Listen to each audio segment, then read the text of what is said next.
विरोधकांकडून वोट जिहाद सुरू आहे. फडणवीसांनी या शब्दात टीका केली आहे. आपल्याला मतांचं धर्मयुद्ध करावं लागेल असं देवेंद्र फडणवीसांनी म्हटलंय. देवेंद्र फडणवीसांना धर्मयुद्धाचा अर्थ कळतो का असा पलटवार उद्धव ठाकरेंनी केलाय. फडणवीस महाराष्ट्रामध्ये दंगलींना प्रोत्साहन देत आहेत अशा शब्दात उद्धव ठाकरे यांनी हल्लाबोल केलाय. आणि अशा लोकांना पुढे करून भारतीय जनता पक्षाला मतं दिली तर त्यांचा सामाजिक बहिष्कार करा म्हणून सांगतात.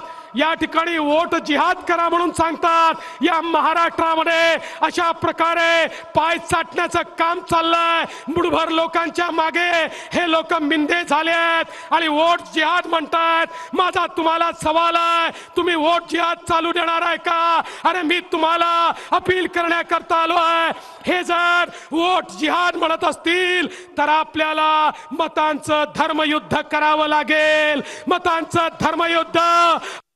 देवेंद्र फडणवीस, तुम्हाला धर्मयुद्धाचा अर्थ कळतो? तुम्ही सरळ सरळ या देशामध्ये, या महाराष्ट्रामध्ये दंगलीला प्रोत्साहन देतात. आणि मोदीजी तुमचा हा चेला चपाट्या, तुम्हाला वाटतंय की यांनी बरंच काय काय केलंय. काही केलेलं नाहीये, आगी लावतोय. पण धर्मयुद्ध या अनिल या शब्दावरती आक्षेप निवडणूक आयोगाकडे नोंदला पाहिजे. आणि बॅगा तपासणाऱ्या निवडणूक आयोगाला सांगायचं की यांचा शब्द तपासून मला सांगा.